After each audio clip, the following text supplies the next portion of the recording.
प्यारे बच्चों नमस्कार। स्वागत है आप सभी लोगों का हमारे इस प्यारे से यूट्यूब चैनल में। तो देखो आज हम क्या पढ़ने वाले हैं। तो आज हम पढ़ेंगे क्लास 9th ज्योग्राफी यानी कि भूगोल का पाठ नंबर 1। तो ये जो आपका लेसन नंबर 1 है ना, इसमें हम किसके बारे में स्टडी करने वाले हैं। तो यहाँ पर हम लोग पढ़ने वाले हैं मानचित्र के बारे में, ठीक है। और मानचित्र में भी कैसा मानचित्र हम यहाँ पर देखने वाले हैं, तो वितरण के मानचित्र, ठीक है। इसको हम यहाँ पे समझने वाले हैं, जैसे कि इसके अलग अलग टाइप्स होते हैं ये भी हम देखेंगे, और ये वितरण के मानचित्र क्या होते हैं ये भी हम जानेंगे, ठीक है। सभी चीजों को बहुत ही डिटेल में अच्छे से हम पढ़ने वाले हैं। तो बस आप लोग हमारे साथ बने रहिए, जिससे आपको ये चैप्टर बहुत अच्छे से क्लियरली समझ में आ जाए, ठीक है। तो चलो फिर शुरू करें। सब लोग तैयार हैं? तो आ जाइए फिर हमारे साथ पढ़ने के लिए भूगोल का पाठ नंबर 1। तो देखो बच्चों, अगर मैं यहाँ पे मानचित्र की बात करूँ तो मानचित्र की मदद से हम क्या कर सकते हैं, जैसे कि मानचित्र की मदद से हम किसी भी प्लेस का जो लोकेशन है ना उसको रिप्रेजेंट कर सकते हैं कि कौन सा प्लेस कहाँ पर है, ठीक है, उसका नाम वगैरह क्या है ना। तो मानचित्र बहुत ही यूजफुल होता है अगर हमें किसी एरिया का, किसी पर्टिकुलर कंट्री के बारे में जानना है, या फिर हमें क्या करना है, किसी एक स्टेट के बारे में स्टडी करना है। तो उस टाइम पे ये जो आपका मानचित्र है ना, जिसको इंग्लिश में हम क्या कहते हैं, मैप, ये बहुत ही अहम रोल प्ले करता है, ठीक है ना। जैसे हम लोग देखते हैं हमारे भारत देश का नक्शा, फिर हमारे ये जो होता है हमारे महाराष्ट्र प्रदेश का नक्शा, ऐसे करके हम देखते हैं ना, तो उसको देखने से हमें पता चलता है कि इसका विस्तार कितना है ना, इसका भूमि का विस्तार जो है वो कितना है, कौन कौन से प्रदेश हमारे देश के अंदर आते हैं, वो सारी चीजों की जानकारी भी हमें मिलती है कि नहीं। तो ये जो आपके मैप्स है ना स्टूडेंट, अगर देखा जाए तो सुनिए, ये अलग अलग प्रकार के होते हैं, जिसमें से यहाँ पे अगर मैं बात करूं, ठीक है, देखो कुछ मानचित्र ऐसे होते हैं ना जिनको विशेष उद्देश्य से बनाया जाता है, यानी जिनका मतलब विशेष कारण होता है कि हम इस चीज को रिप्रेजेंट करने के लिए ऐसा ही मैप बनाएंगे, ठीक है। तो ऐसे मैप को क्या कहा जाता है दोस्तों, उद्देश्यात्मक मानचित्र कहा जाता है, ठीक है। इसमें हम क्या करते हैं, जो हमारे अलग अलग चारांक होते हैं, चारांक मतलब क्या होता है, वेरिएबल्स, ठीक है, जिसको वेरिएबल्स यानी क्या होता है, जो हमेशा चेंज होते रहता है, यानी जिसको हम चेंज कर सकते हैं, ठीक है। फॉर एग्जाम्पल तापमान को दिखाने के लिए भी हम मैप बना सकते हैं।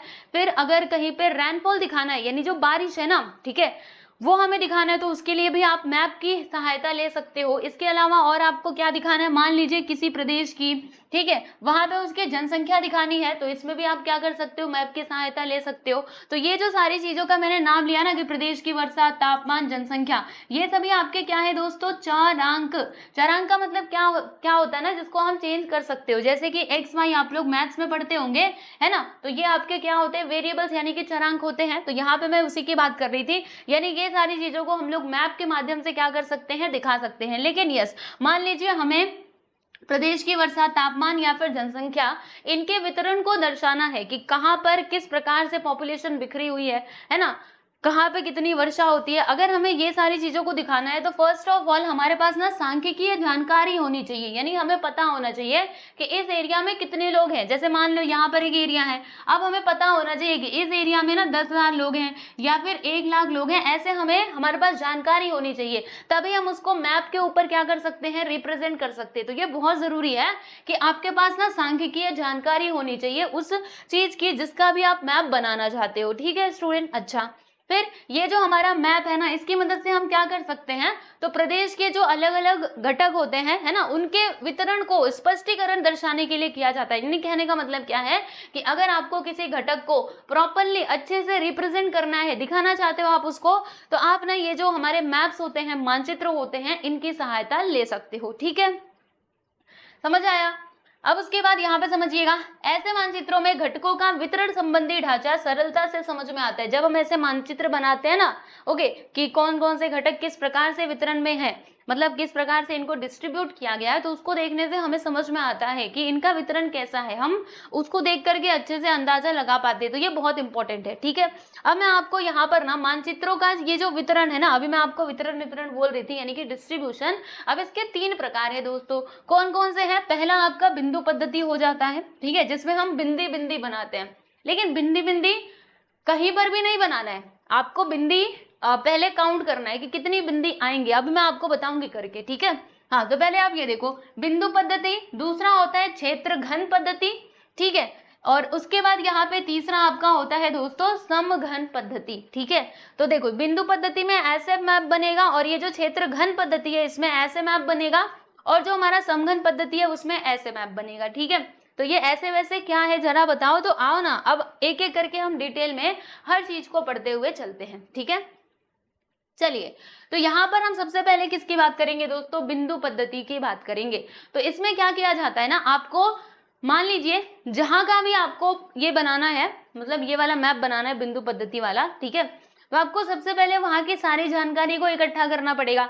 मान लीजिए आप जनसंख्या को वितरण मानचित्र के माध्यम से दिखाना चाहते हो, तो आपको जनसंख्या की जानकारी इकट्ठा करनी पड़ेगी कि जो महाराष्ट्र का हर एक जिला है, ओके, मान लीजिए ये आपका पर्टिकुलर क्या है, स्टेट है। ठीक है, अब इसमें जो भी जिले आते हैं हर एक का आपको ऐसे ऐसे करके होगा ना हमारा भूमि क्षेत्र, तो हर एक का आपको ये निकालना पड़ेगा कि यहाँ पे कितनी जनसंख्या है, और फिर उस हिसाब से आप डिसाइड करोगे कि हमें कितने बिंदु बनाने होंगे। राइट, इसमें क्या किया जाता है जानते हैं आप सभी लोग, ये जो आपका बिंदु है ना, बिंदु, इसका मान तय कर लिया जाता है कि एक बिंदु बराबर 10,000 होगा या फिर 1,000 होगा, आप कितना भी ऐसे अपने मन से ले सकते हो।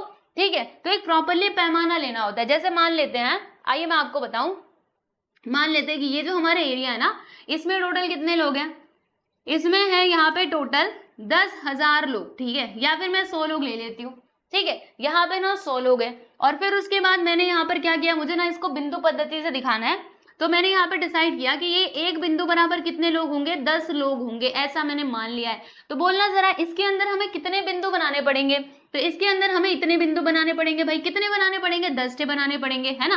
100 को ना आप 10 से डिवाइड कर दो, लो भैया हम कर दिए डिवाइड, तो कितना आता है 10, यानी कि 10 बिंदु हमें बनाने पड़ेंगे, 1 2 3 4 5 6 7 8 9 10। ठीक है, तो ऐसे करके 100 लोगों को हमने इस एरिया के अंदर डाल दिया। देखो 100 लोग होंगे, आप सभी का जोड़ लो, 10 10 20 ऐसे करके जोड़ो, 100 लोग हो जाएंगे। समझ आ रहा है, तो ऐसे करके क्या किया जाता है, बिंदु मैप को बनाया जाता है, यानी बिंदु पद्धति से ये जो मानचित्र है ये बनाया जाता है। यानी आपको सबसे पहले डिसाइड करना पड़ेगा ना कि यहाँ की जनसंख्या कितनी है, और फिर आप उसके हिसाब से ये जो बिंदु है ना, बिंदु का मान तय करोगे। अगर यहाँ पर ज्यादा लोग होते, यहाँ पे तो बस 100 लोग थे, इसलिए मैंने एक बिंदु बराबर 10 लोग लिया, तो मेरा काम हो गया।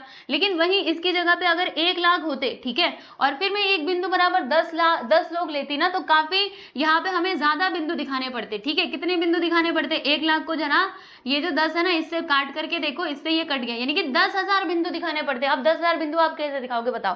तो इसके लिए क्या करना पड़ेगा आप सभी लोगों को, मतलब अपने हिसाब से पैमाना लेना है, लेकिन याद रखो हाँ कि पैमाना ऐसा नहीं ले लो कि एकदम से मुश्किल हो जाए, आपको बहुत सोच समझ करके लेना है। जैसे यहाँ पे 1 लाख लोग हैं ना, तो अब यहाँ पे आप क्या कर सकते हो, मान लीजिए एक बिंदु बराबर 10,000 लोग ले लो। ठीक है, एक बिंदु बराबर 10,000 लोग ले लो, और फिर उसके बाद आप यहाँ पे इजीली जो बिंदु है ना उनको दिखा सकते हो। ठीक है, तो ये होता है आपका बिंदु पद्धति। अब चलिए जो आपके किताब में दिया गया है इसको हम पढ़ करके समझते हैं।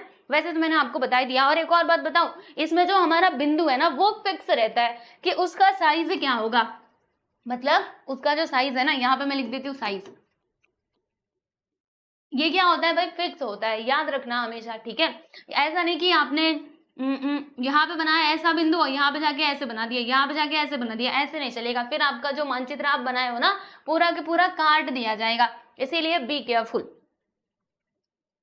चलो तो देखिएगा, हम क्या करते हैं, सांख्यिकीय जानकारी के आधार पर बिंदु पद्धति से मानचित्र तैयार किया जाता है। यानी जो भी आपके पास स्टैटिस्टिकल इंफॉर्मेशन है उसकी मदद से हम क्या करते हैं, मानचित्र को तैयार करते हैं। और बिंदु पद्धति के मानचित्र तैयार करते समय केवल गणना के आधार पर प्राप्त जानकारी का उपयोग किया जाता है ना, जिसको हम काउंट कर सकते हो, जनसंख्या वगैरह, राइट। एंड किसी विशिष्ट प्रदेश में जिस प्रकार के घटक का वितरण हुआ है उसी प्रकार से मानचित्र में बिंदु दर्शाकर वितरण दर्शाया जाता है। यानी कहने का मतलब क्या है कि जैसे वहां की पॉपुलेशन, जैसे हम जनसंख्या का मान लीजिए बना रहे हैं, तो जैसे पॉपुलेशन का वितरण हुआ है वैसे हमें क्या करना पड़ेगा, वो बिंदु का भी वितरण दिखाना पड़ेगा। ठीक है, तो ये सारी बातें हो जाती हैं। जैसे प्रदेश की जनसंख्या हो गया, पशुओं की संख्या होगा, पशुओं की संख्या का वितरण आदि। ठीक है, अच्छा चलो यहाँ तक आपको समझ में आया। अब यहाँ पे बिंदुओं के बारे में कुछ और बातें ध्यान रखिए जो आपके परीक्षा में पूछा जा सकता है, तो सुनो ध्यान से। बिंदुओं द्वारा वितरण दर्शाते समय बिंदु का मूल्य निर्धारित किया जाता है। कहा जाना मैंने आप लोगों को स्टार्टिंग में ही कि जब आप बिंदु द्वारा वितरण को दर्शा रहे हो तो फर्स्ट ऑफ ऑल आप डिसाइड करोगे कि ये जो हमारा बिंदु है ना उसका मान क्या होगा, इसकी वैल्यू क्या होगी। ठीक है, जैसे मैंने आपको बताया था ना कि एक बिंदु बराबर 10,000 लोग होंगे, एक बिंदु बराबर 100 लोग होंगे, 10 लोग होंगे, पहले आपको ये डिसाइड करना पड़ेगा। ठीक है, तो पहली बात ये हो गई कि बिंदुओं द्वारा वितरण के दर्शाते समय बिंदुओं का मूल्य निर्धारित किया जाता है। ठीक है, और दूसरी बात क्या है कि उसके लिए प्रदेश के अंतर्गत घटकों की सांख्यिकीय जानकारी अर्थात न्यूनतम तथा अधिकतम संख्याएं ध्यान में रखी जाती है। यानी कि जब आप ये बिंदु का निर्धारण कर रहे हो ना कि ये 1000 होगा, 10,000 होगा, 100 लोग होंगे, कितने लोग होंगे, जब आप ये डिसाइड कर रहे हो स्टूडेंट, तो आपको ध्यान रखना पड़ेगा ना कि इस पर्टिकुलर रीजन में टोटल कितने लोग हैं, है ना। आपको पता तो होना चाहिए कि इसमें कितने लोग हैं, 1 लाख है, 10 लोग हैं, 15 लोग हैं, या फिर पूरा 1 करोड़ लोग हैं। पहले आपको ये चीज की जानकारी होनी चाहिए और तब जाके आप ये जो पैमाना है ना ये आप डिसाइड कर पाओगे। ठीक है, जैसे मैंने आपको यहाँ पे स्टार्टिंग में ही करके बता दिया था, जब 100 लोग थे तो हमने एक बिंदु बराबर 10 लोग ही लिया था, है ना। और जब बढ़ गए 1 लाख लोग, मतलब 1 लाख लोग हो गए, तो मैंने क्या किया, एक बिंदु बराबर 10,000 लोग ले लिया। ठीक है, हाँ, तो ये बात ध्यान रखनी है आप सभी लोगों को। फिर आगे क्या करना है, देखिएगा, इस प्रकार मूल्य निर्धारित किया जाता है। यह मूल्य निर्धारित करते समय बिंदु का आकार, घटकों का घनत्व और मानचित्र का पैमाना आदि ध्यान में रखा जाता है। ये तो रखेंगे ही ना कि बिंदु का आकार, ठीक है, वो तो सेम ही रहेगा, घटकों का घनत्व कैसा है, ठीक है, उसके हिसाब से करेंगे। मान लीजिए बहुत ज्यादा लोग रहे और आपने ये डिसाइड कर लिया इसके अंदर है भैया 1 करोड़ लोग, ठीक है, कितने लोग हैं भाई, आइए, ये एक हमारा प्रदेश है, इसके अंदर टोटल 1 करोड़ लोग हैं, ठीक, और आप यहाँ पे डिसाइड कर रहे हो एक बिंदु बराबर 10 लोग, ठीक है, आपने ये डिसाइड कर लिया कि एक बिंदु बराबर 10 लोग। अब बताओ इतने सारे जीरो, आप इतने सारे बिंदु आप बना पाओगे इसमें, इसका घनत्व काफी ज्यादा है ना। तो अगर आपने ये पैमाना सेट कर लिया तो आपका कुछ फायदा नहीं होगा, आपको बहुत इसमें मेहनत करनी पड़ेगी। इसीलिए आपको जो भी काम करना है बहुत सटीकता से, बहुत ध्यान से करना है। आप यहाँ पे एक बिंदु बराबर इतना मत लेना, एक बिंदु बराबर यहाँ पे आप क्या ले सकते हैं, 10,000 ले सकते हैं या फिर 1 लाख ले सकते हैं, ठीक है, समझ आ रहा है। तो ऐसे करके करना है। तो वही दिया यहाँ पे, घटकों का घनत्व और मानचित्र का पैमाना आदि बातों को ध्यान में रखा जाता है। और देखिएगा, प्रत्येक उप विभाग के अंतर्गत प्रशासकीय सीमाएं घटकों की संख्याओं के लिए कितने बिंदु देने हैं यह पहले निश्चित किया जाता है। अब ये प्रशासकीय सीमाएं क्या है बच्चों, समझ नहीं आया आप लोगों को ना, आइए मैं बताती हूँ। जैसे हम देखते हैं ना मैप के ऊपर कि क्या होता है, जो एरिया है, एक पर्टिकुलर एरिया, वो क्या होता है, वो डिवाइड हो जाता है। आओ मैं आपको दिखाती हूँ, ठीक है, ये मेरा मैप रहा है ना। प्रशासकीय सीमा यानी क्या होता है, देखिएगा, ये जो आप देख रहे हैं ना, देखो यहाँ से, जैसे मान लो ये एक क्षेत्र है, ठीक है, ये हमारा एक डिस्ट्रिक्ट है या फिर जो भी है ना, तो देखो ये एक हो गया बराबर, और फिर ये दूसरा हो गया, ठीक है, ऐसे करके। तो यहाँ पर प्रशासकीय सीमा क्या होगी, इन दोनों का बॉर्डर क्या हो जाएगा, ये, तो इसको हम कहेंगे प्रशासकीय सीमा, ठीक है, जो पहले से निश्चित की गई है कि ये जिला इतना होगा, ये शहर इतना होगा, ऐसे करके, समझ आया। तो इसको हम कहते हैं ये। तो इसमें क्या बोला जा रहा था कि प्रत्येक उप विभाग के अंतर्गत प्रशासकीय सीमाएं यानी घटकों की संख्याओं के लिए कितने बिंदु देने हैं यह पहले से निश्चित कर लिया जाता है कि हमें यहाँ पर कितने बिंदु लगाने हैं, ये सारी चीजें, है ना, क्योंकि वहां की जनसंख्या हमने देख ली, फिर इसके अंदर कितने बिंदु देने हैं वो भी आपको पहले डिसाइड कर लेना होता है, ठीक है। जैसे मैंने आपको बताया भी था वहां पे, अभी एकदम स्टार्टिंग में मैंने सारी चीजें आपको बता दी, अब तो बस यहाँ पे पढ़ करके बता रही हूँ, ठीक है। मानचित्र में बिंदुओं को अंकित करते समय निम्न बातों का ध्यान रखा जाता है। कौन कौन सी बातों का आपको ध्यान रखना है दोस्तों? पहली बात यह है कि मूल्य के अनुसार प्रत्येक बिंदु का आकार कैसा होगा, समान रहेगा, ठीक है, समान रहेगा। जैसे मान लो आपने इस बिंदु को बोला है कि ये है 100 लोग, तो ये 100 लोग जो है ना, जब भी आप इनको दिखाओगे तो इसी बिंदु से दिखाओगे, आप बड़ा या छोटा नहीं कर सकते। मान लीजिए आपने ये बड़ी वाली जो बिंदी है ना, इसको दिखाया है 1000 लोग, तो जब भी आप ये बड़ी बिंदी बना रहे हो 1000 लोगों को दिखाने के लिए, तो ये ऐसा ही रहेगा, इसमें आप चेंजेस ना कर सकते, ठीक है। फिर प्रदेश की प्राकृतिक रचना, जल स्रोत, यातायात प्रबंधन आदि घटकों का वितरण ध्यान में रखते हुए उसके अनुसार बिंदु दिए जाते हैं, है ना। बिंदु कहाँ पर दोगे, कहीं पे पहाड़ी क्षेत्र है वहां पे बिंदु दोगे क्या, तो प्राकृतिक रचना भी आपको देखनी है, जल स्रोत भी देखना है, और फिर उस प्रकार से वहां पे बिंदु जो है वो दिए जाते हैं, ठीक है, समझ आ रहा है। जैसे मान लो अब ये हमारा एरिया है भैया, ठीक है, अब यहाँ पर तो लोग रह रहे हैं, लेकिन इधर क्या आ गया, हमारा तालाब या फिर कोई नदी आ गई, अब इसमें ला करके बिंदु दोगे नहीं, इसके आसपास आप बिंदु दे सकते हो, ठीक है, क्योंकि इसके आसपास लोग रह रहे हैं। तो ये एक बात आप ध्यान रखना। जनसंख्या का वितरण दर्शाते समय ग्रामीण जो जनसंख्या है ना उसको हम बिंदु के द्वारा दिखाते हैं, जबकि नगरीय दर्शाने के लिए गोल का उपयोग करते हैं, यानी ऐसा गोल गोल बना लेंगे, गोल सा। तो देखो जब ग्रामीण जनसंख्या दिखानी होगी ना, तब हम ऐसा बिंदी टिम्बा लगा देंगे, ऐसा बिंदु लगा देंगे, और जब हमें नगरी यानी शहर की जनसंख्या दर्शानी होगी तो हम इसका यूज कर सकते हैं गोल का, ठीक है, समझ आया आप सभी लोगों को। अब चलो जरा इसका सैंपल मैं आपको दिखाती हूँ। ये देखिए प्यारे बच्चों, ये है आपका बिंदु पद्धति का मानचित्र, देख पा रहे होंगे आप सभी लोग इसको अच्छे से, एक मिनट अच्छे से देखो, ठीक है। ये कहाँ का मानचित्र है? तो ये है आपका अमरावती जिला। जनसंख्या वितरण, ठीक है, ये जनसंख्या वितरण को दिखाया गया है, देख लो, ये है वितरण के मानचित्र, देख पा रहे हैं आप सभी लोग? तो आइए मैं जरा आपको ना इसका अवलोकन करके समझाती हूँ। देखिए, ये ग्रामीण जो है ना, ऐसे पैमाना भी आपको लिखना पड़ेगा सूची में, है ना। ग्रामीण क्षेत्र में ये वाला जो बिंदु आपको कहीं पर भी दिखाई दे, उसको आप क्या समझोगे? 10,000 जनसंख्या समझोगे कि यहाँ पे 10,000 लोग रहते होंगे, ठीक है, 10,000 लोग हैं। फिर प्रमुख नगरों की जनसंख्या, उनको दिखाने के लिए जब ऐसा गोला आपको दिखे, गोला से दिखाना, देख रहे हो ये गोला है, वो बिंदु था, याद रखो, ठीक है। तो ये जो गोला है ना, अगर ऐसा गोला रहा, आप समझना यहाँ पे 50,000 लोग हैं, ऐसा गोला रहा तो 1,00,000 लोग हैं, ऐसे रहा तो 2,00,000 लोग हैं, और ऐसे गोला रहा तो भैया 5,00,000 लोग हैं, ठीक है। तो चलिए जरा हम इसको ऑब्जर्व करें, अच्छे से समझे। यहाँ पर देखेंगे तो ये वाला जो हमारा क्षेत्र है ना, दिस वन, ठीक है। अब इसके अंदर जनसंख्या कितनी है ये आपको देखने से पता लग जाएगा। आप क्या करोगे, इसके अंदर ये जो बिंदु है ना, इनको गिन लो जल्दी से, चलो गिनते हैं फटाफट से। 1 2 3 4 5 6 7 8 9 10 11 12 13 14 15 16 17 18 19 20, यानी कि ये 20 है, ठीक है, गिन लेना, शायद से 20 ही है ना। तो ये है आपके 20 बिंदु, और एक बिंदु कितनी जनसंख्या को दिखा रहा है प्यारे दोस्तों? 10,000 को दिखा रहा है। तो 20 गुणे 10,000 करोगे, फिर आपको पता चल जाएगा, कर दो भैया गुणा, तो यहाँ पे आ जाएगा 2,00,000, यानी कि ये जो हमारा पर्टिकुलर रीजन है ना, इसमें कितनी जनसंख्या है? तो यहाँ पे 2,00,000 जनसंख्या है। देखा हमने कैसे निकाला? ये बिंदु की मदद से, ठीक है, ये बात समझ में आई? ओके। फिर उसके बाद ये जो आपका अमरावती जिला है, देखिएगा अमरावती, यहाँ की जो जनसंख्या है ना, वो कितनी है? 5,00,000। इसके आसपास देखो ग्रामीण जनसंख्या भी है, ये देखो ग्रामीण जनसंख्या भी है, वो कितनी है? आप इन बिंदुओं को गिन करके पता लगा सकते हो। यहाँ पर देखो जनसंख्या कितनी है ना, ये शहरी जनसंख्या है, आप देख सकते हो, ये भी शहरी है, बाकी ये सब क्या है? ग्रामीण है। तो ये होता है आप लोगों का बिंदु का मानचित्र, बिंदु पद्धति से मानचित्र, ठीक है, बिंदु पद्धति का मानचित्र। ओके, मैं उल्टा बोल दी थी। तो समझ आ गया? मेरे ख्याल से आपको समझ आ गया होगा, अब इसमें कोई डाउट नहीं होगा। फिर भी कुछ डाउट है कमेंट सेक्शन में बता देना, ठीक है। चलो भाई आगे बढ़े। Now let us see next type of map, जिसको हम क्या कहते हैं दोस्तों? उसको हम कहते हैं क्षेत्र घन मानचित्र। अब ये क्षेत्र घन मानचित्र क्या है? देखो यहाँ पे ब्रैकेट में लिखा हुआ है रंग छटाएं। इसमें जानते हैं आप सभी लोग क्या किया जाता है? कोई एक पर्टिकुलर कलर को आप सेलेक्ट कर लोगे, ठीक है, चाहे आप ग्रीन ले लो, ब्लू ले लो, कुछ भी ले लो, और फिर उसके बाद आपको क्या करना है, आगे से जैसे सबसे पहले हल्का लोगे, फिर उससे थोड़ा डार्क, उससे थोड़ा, देखो यहाँ पे कहाँ गया, ये लीजिए, पहले हमने यहाँ पे पिंक कलर ले लिया है, गुलाबी कलर ले लिया है, और सबसे पहले हल्का गुलाबी लिया, फिर थोड़ा सा डार्क, थोड़ा और डार्क लिया, थोड़ा और गाढ़ा, और ये थोड़ा और गाढ़ा, ठीक है। यानी जैसे जैसे यहाँ पे जो जनसंख्या है वो बढ़ते जाएगी, वैसे वैसे इसका कलर भी कैसा होता जाएगा दोस्तों? डार्क होता जाएगा, ठीक है।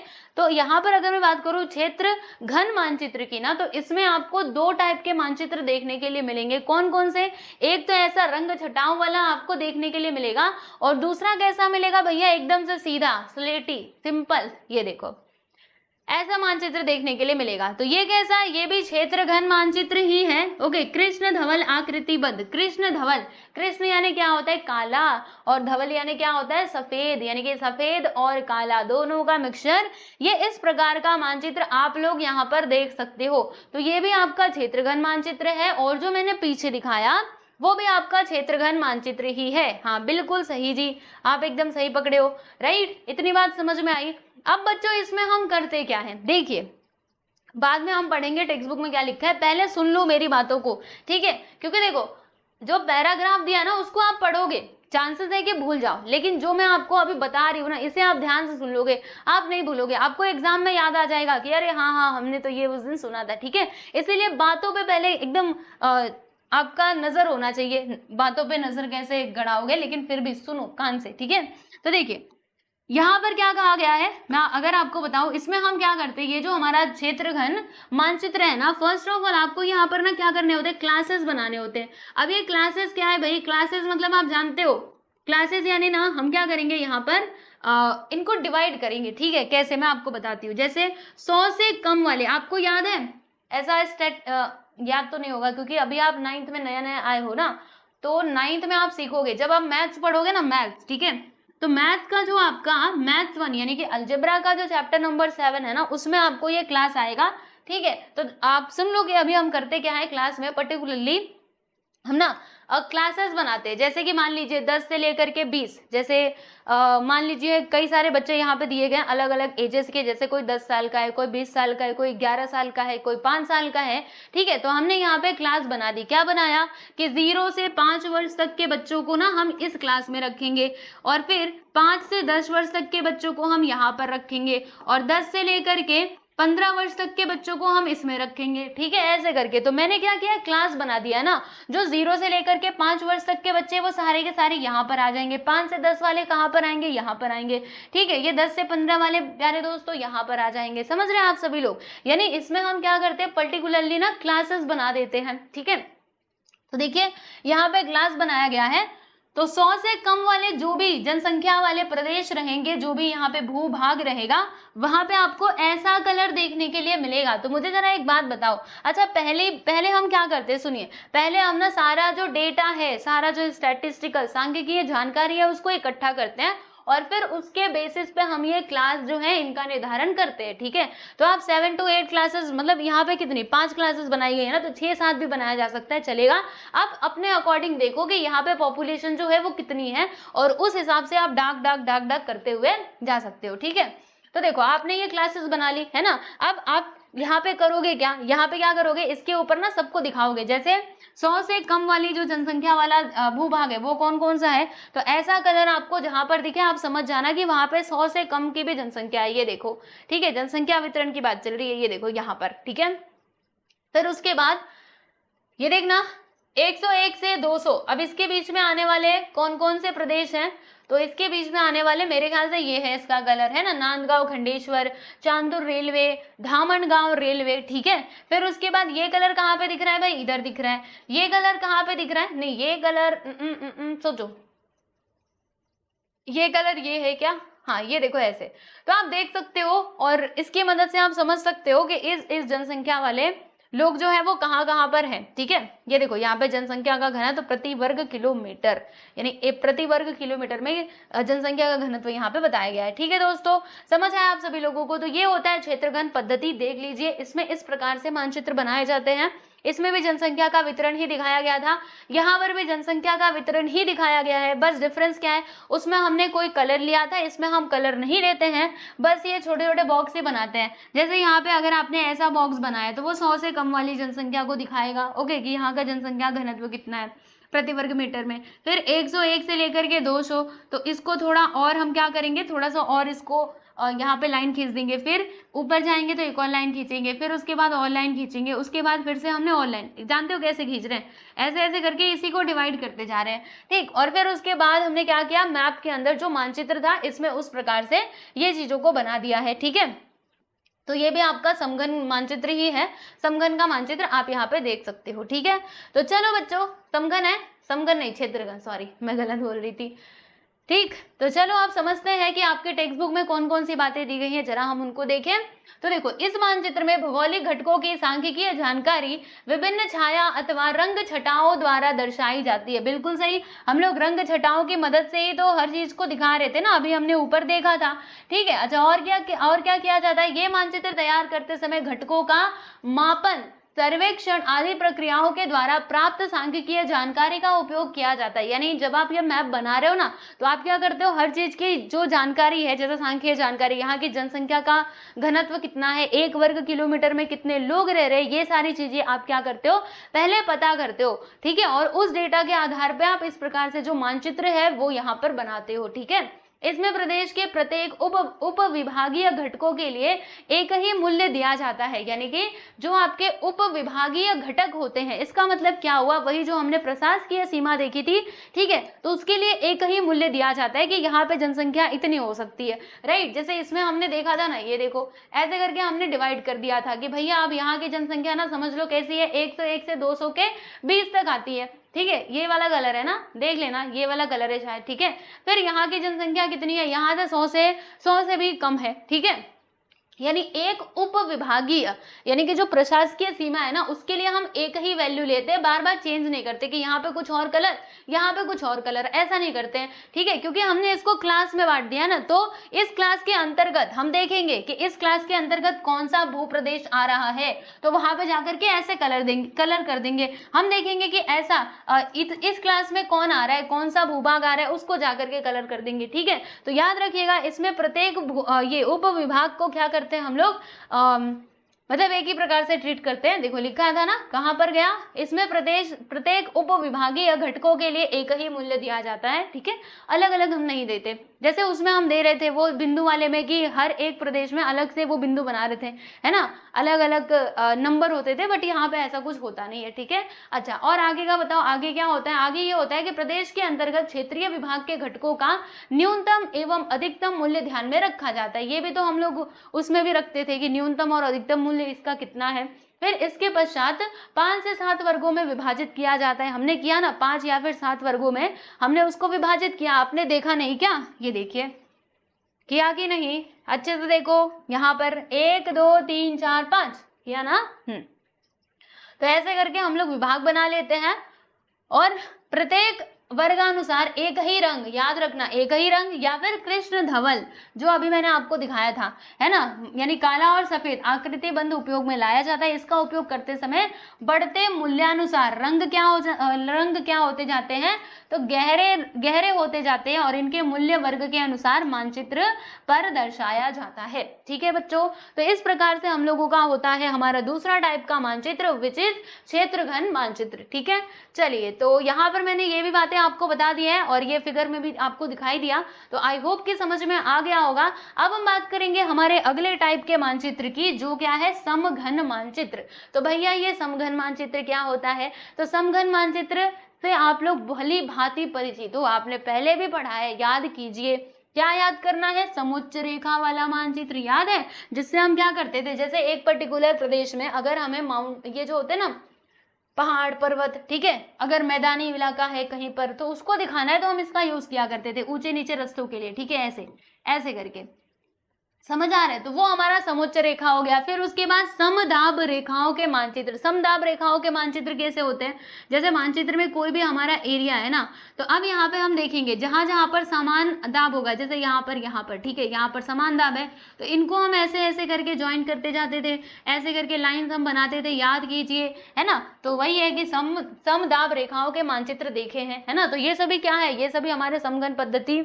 वाले में ही आते हैं, ठीक है। तो इन मानचित्रों में क्या किया जाता है, सममूल्य रेखाओं के आधार पर मानचित्र वितरण दर्शाए गए थे, बिल्कुल, है ना। हम लोग एक लाइंस लेते थे और फिर क्या करते थे, उसको दर्शाते थे। जब किसी घटक का वितरण बार बार होता है तब उसे दर्शाने के लिए समघन पद्धति का उपयोग किया जाता है। यानी कहने का मतलब क्या है कि ये वाली जो पद्धति है ना, वो हम किस में लगाएंगे, तो सुनिए बच्चों ध्यान से। जैसे कोई घटक है जिसका वितरण जो है ना मतलब बार बार हो रहा है, जैसे टेम्परेचर की अगर मैं बात करूं, तापमान की, है ना, तो तापमान देखो, जैसे उसका वितरण हर जगह हमें दिखाई देता है, ठीक है। वैसे तो जनसंख्या भी हर जगह होती है, लेकिन उसमें डिफरेंसेस हो सकते हैं, कहीं पे कम कहीं पे ज्यादा, लेकिन जो टेम्परेचर है या फिर प्रेशर है ना, तो ये सब कुछ हमें कहीं ना कहीं समान देखने के लिए मिल सकते हैं। तो अब ऐसे टाइम पे हम क्या करते हैं, ये समघन पद्धति जो है ये ज्यादा उपयुक्त होती है इन सारी चीजों को दिखाने के लिए। किसके लिए, अगर हमें एल्टीट्यूड दिखाना है, ऊंचाई दिखाना है, तापमान दिखाना है या फिर वर्षा दिखाना है, तो फिर हम इसका यूज कर सकते हैं, ठीक है। इसका मानचित्र दिखा दो, कहां पर है, यहाँ पर देखिए दोस्तों, ये रहा आपका समघन मानचित्र। आप इसमें देख सकते हो, इसमें क्या दर्शाया गया है, तो औसत वार्षिक वर्षा जो है ना, वो अमरावती जिले की दर्शाई गई है कि किस किस क्षेत्र में किस प्रकार से वर्षा होती है, ठीक है। तो यहाँ पर देखेंगे हम लोग, तो जहां पर भी आपको ऐसा रंग दिखे, ठीक है, ये देखो यहाँ पर, यहाँ से लेकर के यहाँ तक, यहाँ पर ना 1300 मिलीमीटर के लगभग जो बारिश है वो होती होगी। औसत यहाँ पे वार्षिक वर्षा बताई गई है, याद रखना, ओके, यानी ये एवरेज है, ठीक है। और फिर उसके बाद यहाँ पर देख लीजिए, ये 1200 मिलीमीटर, कहीं पे 1100 होगा, कहीं पे 1000 होगा, कहीं पे 900 होगा।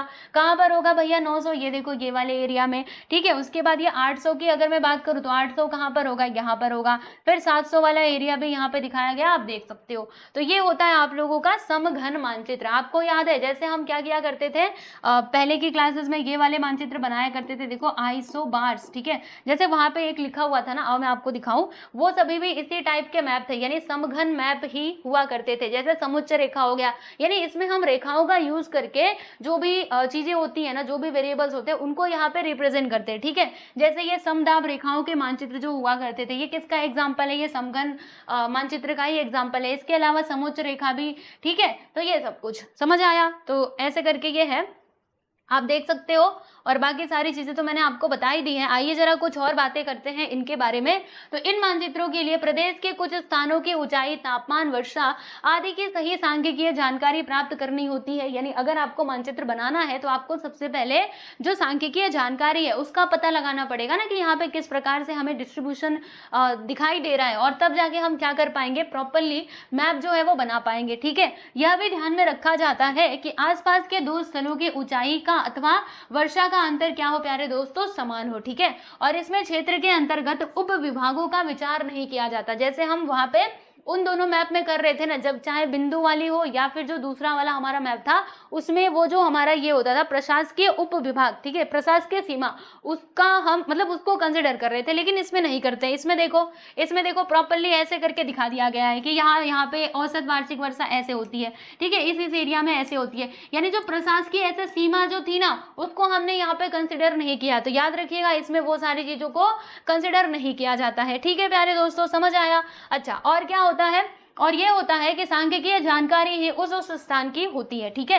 और इस प्रकार की सांख्यिकीय जानकारी को बिंदु से संबंधित जानकारी कहते हैं। इस प्रकार की जानकारी पर निम्न चरणों का उपयोग करके समघन मानचित्र बनाया जाता है। तो क्या करते हैं, देखो यहाँ पे ना इसके कुछ स्टेप्स लिखे गए हैं कि समघन मानचित्र कैसे बनाए जाते हैं। तो आइए हम एक एक करके देखते हैं।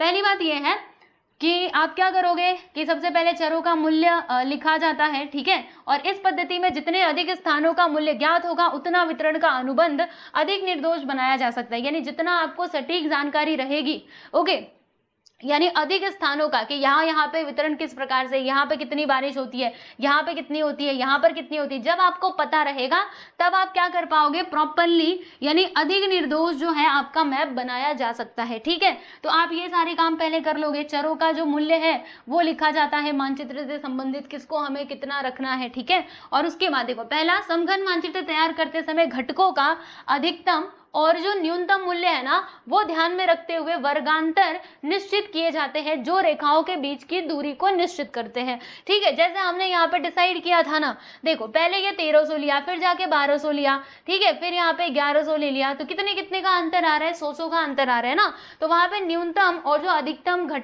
मतलब अधिकतम संख्या है ना, उनकी वो ध्यान में रखते हुए यहाँ पे इंटरवल बनाए जाते हैं, यानी कि वर्गांतर बनाए जाते हैं, ठीक है। जो दो रेखाओं के बीच की जो दूरी होती है ना, उसको निश्चित करते हैं कि इनके बीच में कितनी दूरी होनी चाहिए, ठीक है। और निर्धारित वर्गांतर के लिए रेखाएं खींची जाती हैं जिसमें सममूल्य स्थानों को रेखा से जोड़ा जाता है। जैसे यहाँ पर भी उतनी बारिश हो रही है, यहाँ पर भी, ऐसे करके हम इसको जोड़ देंगे, है ना। तो इस प्रकार से तैयार किए मानचित्र के आधार पर निम्न निष्कर्ष निकाले जा सकते हैं। क्या क्या निष्कर्ष आप निकाले जा सकते हैं, देख लीजिएगा कि सममूल्य रेखाएं पास पास हो तो घटकों का परिवर्तन अधिक तथा एक दूसरे से दूर हो तो परिवर्तन मंद होता है। यानी इससे आप एक बात समझ सकते हो कि अगर हमारी सममूल्य रेखाएं, यानी जो रेखाएं हमने खींची हुई है, अगर वो पास पास में है तो यहाँ पे हम क्या समझेंगे कि जो आपके घटक है ना, उनमें ज्यादा परिवर्तन हो रहा है, और अगर वो दूर दूर है तो हम समझेंगे कि कम परिवर्तन हो रहा है, ठीक है, परिवर्तन यहाँ पे मंद है। और इन मानचित्रों के वितरण पर प्रकृति का प्रभाव दिखाई देता है। ये जो हमारे मानचित्र का वितरण है ना, तो इस पे प्रकृति का प्रभाव दिखाई देता है। यानी हम जैसे रेनफॉल हो गया, ठीक है, तो रेनफॉल को इंसान तो करवाता नहीं है ना, वो कौन करवाता है, प्रकृति करवाती है, ठीक है। और इसके अलावा एक और बात हो गई, ये रेनफॉल का तो हो गया, और दूसरी चीज मैं आपको क्या बताऊं, और क्या हो सकता है, और सोचो और कुछ एग्जांपल। हाँ बिल्कुल, जैसे हम टेम्परेचर का वितरण अगर दिखा रहे हैं, टेम्परेचर का तापमान, तो ये भी क्या है, ये भी तो नेचर का ही है ना। हमने उसमें कुछ मतलब ये जो तापमान है, क्या वो हमारी वजह से चेंज होता है क्या, नहीं, ये भी प्रकृति की वजह से होता है। तो यहाँ पे वही बात लिखी गई है, ठीक है। चलो, यहाँ तक आपको सारी बातें अच्छे से क्लियरली समझ में आ गई। अब उसके बाद ना यहाँ पे कुछ मानचित्र दिए गए हैं, जो इसमें मेन मुद्दा था, मेन टॉपिक था, वो मैंने आपको पढ़ा दिया है। बाकी ये सारे मानचित्र आप देखते जाओ, और यहाँ पे कुछ कुछ प्रश्न दिए गए हैं जिनके उत्तर आप खुद ही खोज सकते हो, ठीक है दोस्तों। तो आप इसकी जरूर अच्छे से प्रैक्टिस कीजिएगा, बहुत अच्छे से, ठीक है। चलो, अब मैं आपको ना यहाँ पे एक और टॉपिक पढ़ाने वाली हूँ, राइट, यहाँ तक तो आप कर लोगे। यहाँ पे हम देखने वाले भौगोलिक क्षेत्र भेंट। अब ये क्या है भाई, देखो जैसे अगर हमें किसी भौगोलिक घटक की स्टडी करनी है ना, तो अगर हम किताब में देख करके स्टडी करते हैं तो बस हम यहाँ पे क्या करते हैं, जो बुक में दिया दिया रहता है उसी को बस पढ़ लेते हैं, किसी ने लिखा है वो चीज को हमने पढ़ लिया और हम समझ गए, ठीक है। लेकिन मान लीजिए अगर आपको एक्चुअल में उस चीज की जानकारी चाहिए, सही में आप उसको रियलाइज करना चाहते हो, अपनी आंखों से देखना चाहते हो, तो ऐसे समय पे आपको क्या करना चाहिए दोस्तों, तो आप ना इस पद्धति का उपयोग कर सकते हो, यानी जो भौगोलिक क्षेत्र भेद है ना, ये वाली पद्धति आप अपना सकते हो। तो इसमें क्या किया जाता है जानते हैं आप सभी लोग, इसमें आप खुद उस जगह पे जाओगे और जा करके उसका अध्ययन करोगे, सारी चीजों को लिखोगे, ठीक है, और फिर लास्ट में आप क्या बनाओगे, रिपोर्ट बनाओगे। ओके, चलिए हम इसको एक एक करके पढ़ते हैं और फिर सारी चीजों को समझते हुए चलते हैं, ठीक है। क्षेत्र भेद अध्ययन यह भूगोल की महत्वपूर्ण अध्ययन पद्धति है। भौगोलिक संकल्पनाओं और घटकों का प्रत्यक्ष अनुभव क्षेत्र भेद से लिया जाता है। इसका मतलब क्या हुआ, जैसे कि अभी मैंने आपको पीछे बताया था कि अगर आप किसी चीज को एक्चुअल में समझना चाहते हो, ठीक है, अपने सामने देखना चाहते हो, जैसे मान लीजिए आपको यहाँ पे क्या करना है, स्टडी करना है, ठीक है, जानकारी इकट्ठा करनी है, किसके बारे में, तो एनवायरमेंट के बारे में, ठीक है ना। तो आप देखो, पहली बात तो आप अपनी टेक्स्ट बुक में से देख करके समझ सकते हो, एनवायरमेंट मतलब जानते हो ना क्या होता है प्यारे बच्चों, पर्यावरण, ठीक है। और दूसरी बात आप क्या कर सकते हो, ये जो क्षेत्र भेद वाली पद्धति है इसको अपना सकते हो, यानी आप खुद जाओ, फील्ड में उतरो और जा करके सारा जो चीजें हैं उसका अवलोकन करो, उसकी जानकारी इकट्ठा करो। तो इसमें क्या बोला गया है कि इसमें हम प्रत्यक्ष अनुभव प्राप्त कर सकते हैं, ठीक है। अच्छा, मानव और पर्यावरण का सहसंबंध जानने की दृष्टि से भौगोलिक क्षेत्र भेद अत्यंत उपयुक्त होता है, क्योंकि देखो बस आप किताब करते रहोगे तो बस यहीं तक रह करके, मतलब यहीं तक सीमित रह जाओगे, ठीक है, जो किताब में दिया है बस आप उसको ही पढ़ोगे। लेकिन जब आप फील्ड पे निकल रहे हो, है ना, तो वहां पे जाओगे, लोगों से बातचीत करोगे, वहां का जो पर्यावरण है उसको देखोगे, है ना, तो इससे क्या होगा, पर्यावरण और मानव का जो सहसंबंध है ना, इसकी जानकारी आपको अच्छे से मिलेगी, ठीक है दोस्तों। चलो, तो क्षेत्र भेद आपको समझ में आ गया। अब देखो क्षेत्र भेद के पूर्व की तैयारी, यानी अगर अब आपको जाना है फील्ड ट्रिप पे, क्षेत्र भेद पे जाना है, तो अब आपको क्या क्या तैयार करना पड़ेगा, तो देखो सारी चीजें आपको पहले से तैयार करनी पड़ेंगी, तभी तो जा पाओगे ना। तो देखो क्या क्या करना है, आप जहां पर भी जाने वाले हो, है ना, और वो स्थान पहले निश्चित कर लो, और किस लिए जा रहे हो, पहली बात तो आपको ये क्लियर होना चाहिए। बस ऐसे हम पिकनिक मनाने घूमने नहीं जा रहे, वहां पर जाकर के हमें अध्ययन करना है, समझना है उस चीज को, तो आप पहले उसका उद्देश्य निश्चित कर लीजिए कि आप क्यों जा रहे हो, ठीक है, क्यों क्यों, ये सवाल आपके मन में होना चाहिए। कोई भी काम करते हैं तो कहते हैं ना क्यों करूं मैं, तो ये बात भी आपको ध्यान में आना चाहिए कि अगर आप जा रहे हो क्षेत्र भेद पे तो आपके दिमाग में ये क्यों होना चाहिए कि मैं क्यों जा रहा हूं, है ना। और क्षेत्र भेद में हम किन किन घटकों को देखने वाले हैं यह निश्चित करें, कि जाएंगे तो हम ऐसे ही इधर उधर घूमेंगे क्या, नहीं, कौन कौन सी चीजें हम देखेंगे ये पहले आप डिसाइड कर लो। जिस स्थान का आप अध्ययन करने वाले हैं उस स्थान का मानचित्र आपके पास होना चाहिए, और वहां जाने का जो मार्ग है ना वो भी आपको पता होना चाहिए, वरना कुछ अता पता है नहीं, आप बस निकल लिए, ठीक है, और चलते जा रहे हो, लेकिन ना रास्ते का ठिकाना है ना उस जगह का ठिकाना है, तो ऐसे में बस आप घूमते रह जाओगे, घूम फिर करके वापस आ जाओगे, है ना।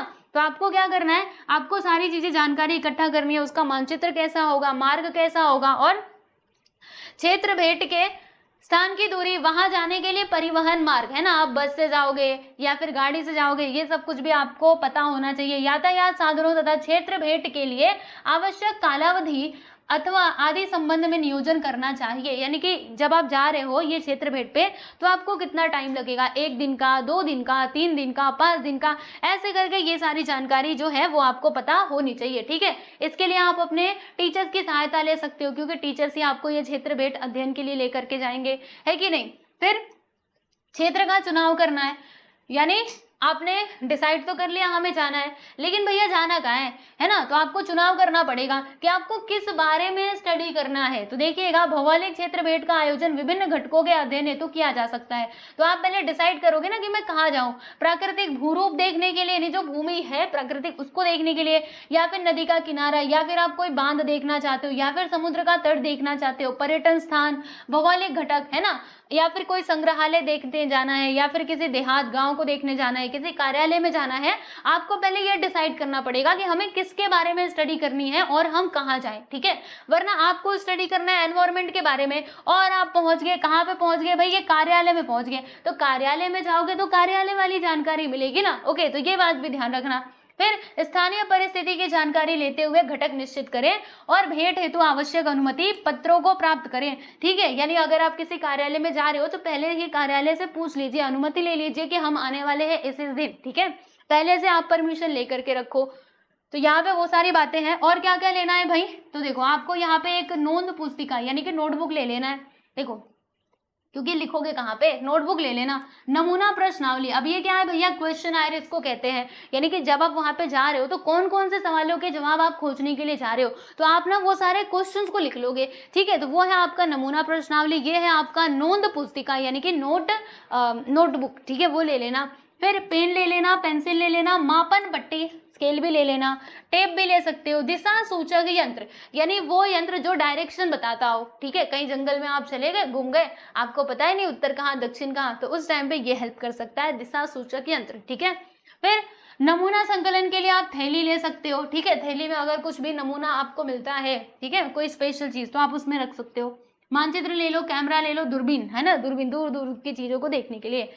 ये जो वस्तुएं हैं ये आप अपने साथ में अवश्य रखें। ठीक है, और क्षेत्र अध्ययन के समय आवश्यक सावधानियां, कौन कौन सी सावधानियां हमें बरतनी चाहिए भैया बताओ जरा। तो क्षेत्र अध्ययन के लिए जाते समय स्वयं की और अन्यों की सुरक्षा आवश्यक है। समझ आया, बिल्कुल है ना। क्षेत्र अध्ययन के समय शिक्षक की सूचनाओं का उचित ढंग से पालन करना चाहिए।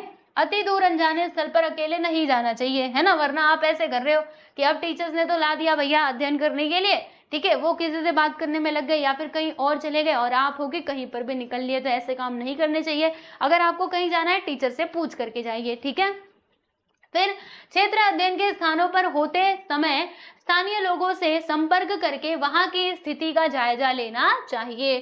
ठीक है, वहां के जो स्थानीय लोग हैं उनसे बातचीत आप कर सकते हो। क्षेत्र अध्ययन के समय हमारे कारण पर्यावरण को हानि ना पहुंचे, यह भी ध्यान रखो कि जब हम ये क्षेत्र अध्ययन कर रहे हैं ना, इसकी वजह से हमारा जो पर्यावरण है उसको कुछ नुकसान ना हो, है ना, वरना आप सारे दोस्त लोग सब लोग चल रहे हो और बीच में जो आ रहा है, क्या आ रहा है, मतलब बीच में अगर कोई ये आ रहा है, मान लीजिए वहां पे कोई भी इंपॉर्टेंट चीजें हैं, ठीक है, तो आप उसको पैर से कुचलते हुए जा रहे हो, तो इससे क्या होगा, हमारे पर्यावरण का नुकसान ही होगा ना।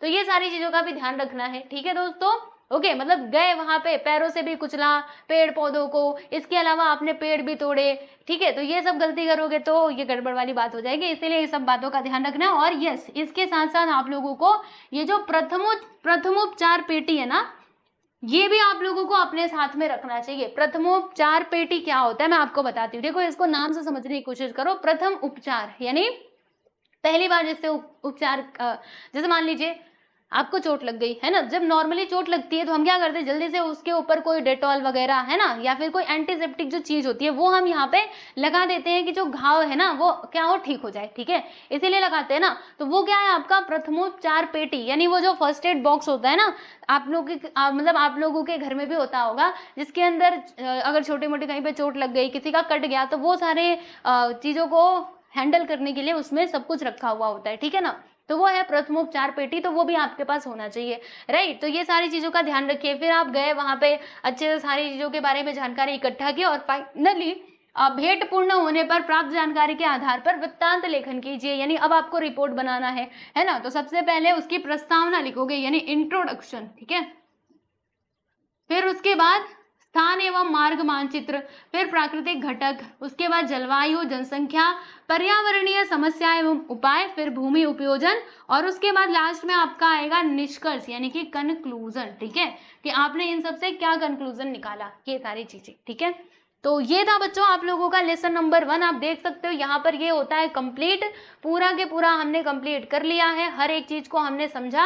मेरे ख्याल से आपको सारी चीजें समझ आ गई होंगी। फिर भी कहीं पर कुछ भी डाउट है तो यस कमेंट सेक्शन में आप पूछ सकते हो।